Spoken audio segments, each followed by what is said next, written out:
Nobody is going to win 100% of their trades. I don't care what anybody tells you. There are circumstances that are beyond our control or foresight that happen within the market where a trade goes left. You will lose. It is inevitable, right? Being able to recover is what you need to focus on. If you've been struggling to find a way to learn how to trade and become consistent, this video is for you. Today, I'm going to share with you my top 5 takeaways from 2024 and working with you guys and my community that I think all traders, both new and experienced, should be focused on for 2025. My name is Kaci Jackson, and I've been trading for the last 7 years. And there are 5 things that I would do in this current trading space that I would do before I ever opened a live account, and I'm gonna share them with you today. Not only are we gonna go over my top 5 takeaways and recommendations, but we're also gonna look at the top 3 pairs that I have my eyes on for 2025. The first tip that I have for you, focus on process, not profit. And I know this might seem real simple, but I think a lot of us got it backwards. We have it backwards, and it might feel counterintuitive to focus on the process instead of the profit. But I guarantee you, if you figure out a system that works, your process, if you figure out a system that works with a 10-cent lot size, it'll work the same with a $10 lot size. You understand? Like, I think a lot of us have our priorities mixed up. I understand that we're looking for forex to be a tool for us, an instrument and a vehicle for us in order to earn money. And it can be, but we got to start off small. We have to understand what we're doing first before we just run to the market and dump our money into it. And so you want to focus on finding a system and a process that works for you. And when I say system and process, I mean, when you go and you evaluate a trade, how you're marking up and when you're marking up. Do you sit down on a Sunday and mark up all your charts? Or are you sitting on a Friday night and marking your charts? Are you trading only JPY pairs? Or are you trading only USD pairs?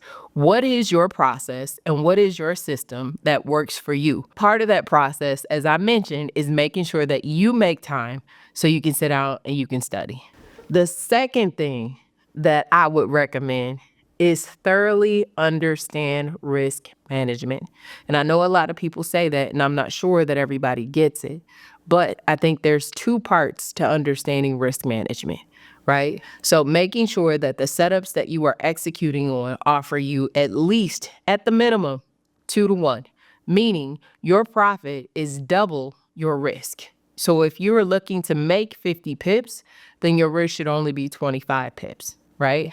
I personally like 3 to 1 setups better or more. It's a part of my process to ensure that if I have a trade that goes left, because at the end of the day, we do not control the market. If I have a trade that goes left, I'll still be able to recover from that because I'm taking low risk, high reward trades. The other part to risk management is understanding how you're going to approach the market. So when I say that, I mean, are you taking 1% of your account and risking it in a setup? So if you have a $1,000 account, are you risking $10 per trade? And if that's the case, what type of setups can you take to make sure and ensure that every single time that you enter a trade, you are only risking that $10?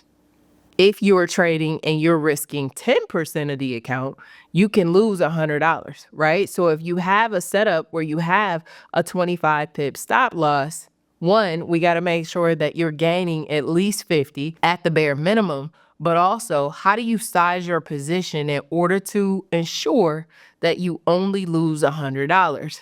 Now, if you're trading a USD pair, that means that you can trade about $4 per pip in order to make sure off of that 25 pip stop loss, you only lose $100.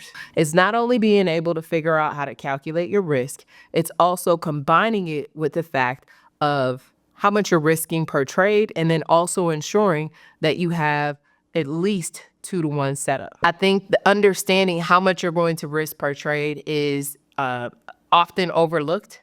I think it's wise to be very conservative in your approach, because if you risk 1% per trade, that means you would have to lose 100% of your trades in order to blow your whole account. If you risk 2% per trade, that gives you 50 trades. And then as you continue to go up, so on and so on. If you've got yourself good education, you're not going to lose 100 trades in a row. You're going to have some winners. And if you have a winner that gets you 3 times what you've risked, when you do have that loss, it's not going to take you out the game.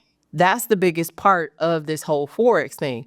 Nobody is going to win 100% of their trades. I don't care what anybody tells you. There are circumstances that are beyond our control or foresight that happen within the market where a trade goes left. You will lose. It is inevitable, right? Being able to recover is what you need to focus on.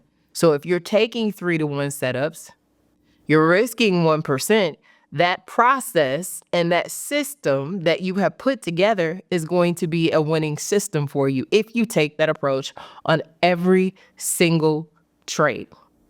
The other thing that I would say, stop moving your stop loss. Map out your trades. Commit to where your stop loss is. Commit to where your take profit is, and set it and forget it and let it go. When you do that, it takes the stress away from trading. You know, going in, I'm risking $30. I can stand to lose $30 because $30 might only be 10% or 1%. I would say 1%, not 10%. 1% of your account. I see a lot of people, even myself, when I first started, I would move my stop loss around, hoping that price would, turn around or whatever else. And then I look up and I'm in a worse condition than what I was in before. Commit, mark out your charts. Commit to your stop loss, commit to your entries, and let it go. My third takeaway from working with a lot of you guys is going to be demo as if you would trade your real account. When I say that, I mean, don't set up a demo account for $100,000 if you're not putting $100,000 into your trading account, or if you're not trading a prop firm account for $100,000. If you only have $1,000 to put in your account, set up your demo account for $1,000.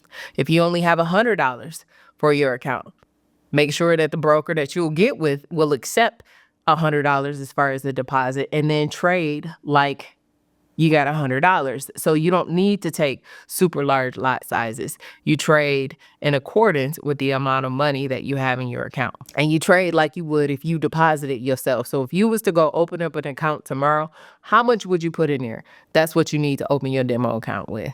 We're going to keep it short and simple. My fourth tip, it seems like I say this a lot, but you want to become proficient in technical analysis. The market will be there. You got to be patient with yourself. You don't want to rush into a situation like I did. I jumped into the market. I didn't know right from left. I didn't know nothing about nothing. I ain't know no support. I ain't know no resistance. I didn't know nothing. I was just eager and excited to get in. Now, granted, that was a time when Bitcoin was just going straight up in the air, so I made some money. But then you turn around and you can lose it. So the market is going to be there. The market will be there once you have a system, once you have a process, once you understand your risk management, once you understand technical analysis, the market will be there. Do not throw your money away to the market. I've done that enough. You do not need to do it. I've been there, done that. You good. The market will be there. So take time and again, put together your system and your process. All of this kind of falls under that umbrella. Like, when do you sit down to mark up your charts? Are you only marking up how many pairs? I recommend more than 3. Now, a lot of people got all bent out of shape when I said I mark up 24 pairs, and I don't really look at metals, but I just started doing it. But that doesn't mean trade all of them. That just means mark it up. If you get your reps in and you marking up 24 pairs every single week, who you think gonna learn faster? The person that marks up 3 pairs or the person that marks up 24 on a regular basis? The person that marks up 24 pairs, that's the person that's going to see the progress faster. So if you dedicate, let's say you do it over 2 days, you do it over 3 days. Now, in the beginning, it is like pulling teeth. I used to hate sitting down and marking up charts because it would take all day and I didn't know what I was looking at. I was frustrated. It was just like, good Lord. But once you start doing it more and more, things will start to come to you. The only way that you can have aha moments is if you put the time in order to be able to see that, right? You got to plant the seed so you can see the fruit. So that's my number 4. And then number 5, and I wanted to make this number 1, but you got to understand all the rest first. So number 5 is to find good education. And when I say good education, a lot of people ask me what that is. If you have been using a system for a good amount of time, right, and you've executed, given it every opportunity, and you are not seeing progress, and it does not resonate with you, it does not make sense to you, it's time to find new education.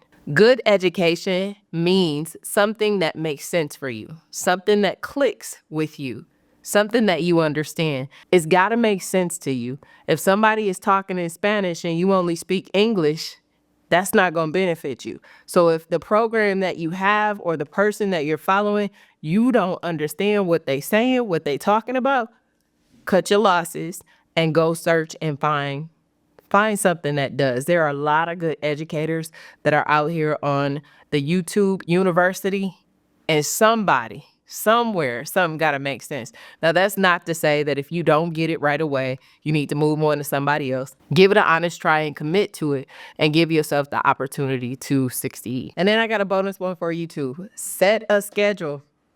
Study on a regular basis. The only way you're going to have success with this is if you are intentional about it.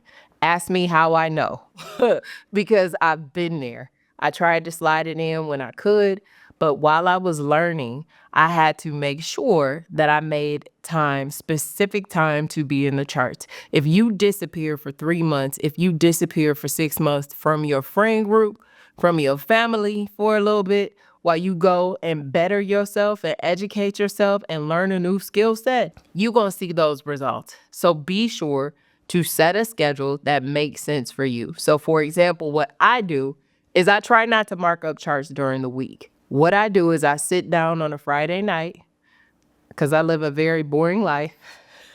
I'm a nerd, right? So I don't like going out. I don't like partying, which works to my advantage in this situation. And so what I do is I sit down on a Friday night, I turn on my favorite crime show or my favorite TV show, and I get to marking up my charts. Now, granted, I might not do all of them in that one sitting, but I sit down on a Friday night or I sit down at some point during Saturday and I finish out what I need to finish out for my charts. And then I am prepared for the week, and I'm basically like setting a trap. So I can refer to my charts quickly throughout the week to be able to see if price has done what I expected to. And this comes in handy when you've evaluated all possibilities so you know how you have to play it. You're not just looking at price doing one thing. You're understanding, again, the comprehensive view and how you should react in each situation. Put yourself on a schedule. I promise you, you cannot go wrong doing it that way. So those are my top 5 recommendations, my top 5 takeaways from the year of 2024, working with a lot of you guys, and what I've seen and the things that I think you should be doing in this time and in this space as far as wanting to learn how to trade Forex. Now, I'm going to share with you my top 3 pairs that I have my eyes on for the new year that I think will have some good movement throughout 2025. So let's go ahead. Let's take a look. All right. So one of the pairs that has got my eye is GBPAUD. I know a lot of people stay away from GBP just because of how fast it moves, but I really like the potential of this setup. I'm going to go to the weekly. Bear with me. All right. So my move is on the daily. Sorry, y'all. My move is on the daily. And I'm going to zoom out so y'all can see what I see. All right. So last week, I believe it was, we just finished a fib that started back in January of 23. And so when I say we finished a fib, meaning we hit a D extension, which is over here, right? We hit it last week. And then we also formed a new swing high, which started another fib. And why I like this one is I see the potential for a longer term move. So we have monthly resistance right around 2.08230, and price is trying to find what we call a C, meaning, in my opinion, a launching point for it to either push up more or for the trend to potentially change. So what I see on GBPAUD, if we are successful in breaking this, let me change this so it's not a dotted line. If we are successful in breaking through this 4-hour resistance, I think that there's a move to the upside on this pair, at least to 2.0840. And now, if we break through that 4-hour resistance, I'll be looking for a retest of that area in order to enter into a buy for the potential of just about 500 pips. Now, that's not the sweet part. The sweet part is that we would be up against monthly resistance. And for those of you guys who are not familiar with the levels, a monthly resistance level is a major level. It would be difficult for price to break through. Now, if there's something that's going to happen with the Australian dollar, and there's something going on there that would weaken the currency against the Great British Pound, then we could see that monthly level breached. However, if we don't, and the Aussie gains strength against that Great British Pound, we have the potential for a drop, right? A drop of about 1,300 or so pips. And so I'm going to be watching this closely, because if we break against that 4-hour support, that's 500 or so pips to the upside against monthly resistance. And if we find resistance at that point, then that's another 1,300 pips that are potentially on the table. So this pair could potentially offer us about 2,000 pips. So I will be watching it like a hawk. I am very, very interested, and I will wait months if necessary to see what's going to happen against this monthly resistance and really go in for that opportunity. So that's the first pick. All right, so this is the second pair that I'm going to be watching. This is GBPCAD, and the reason that I like this one is because the potential of the downside as well. So you see that we had a very shallow pullback here. Here's the active fib. We have our A low right around 1.406. We had our beat high back in 22 at 168. And then we got a pullback that was about a 23.6 at 161, and price has just been moving to the upside. And so from a technical standpoint, there is potential if we can find a point of resistance. So we are approaching a daily and a monthly level. Monthly level looks to be right around 184.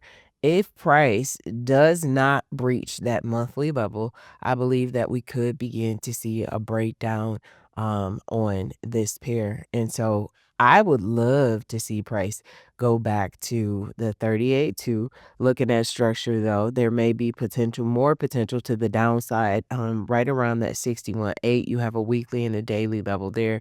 But looking at it from a conservative standpoint, there are about potential of 2,600 pips on the table. This is a monthly chart. And so again, what I would love to see, and I know I don't create the market, I don't say what happens, all of that good stuff, right? I just play what's given.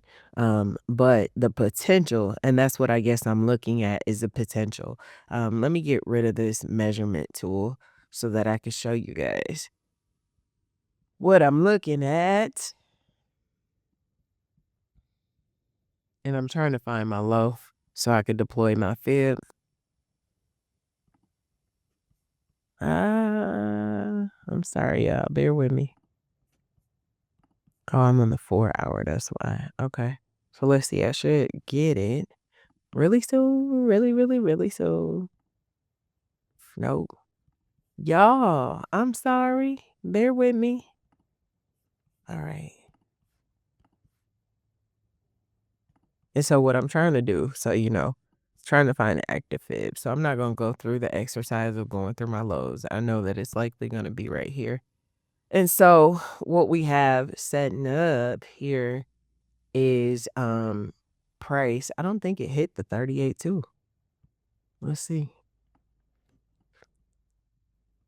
Yeah, it didn't hit that 38 too.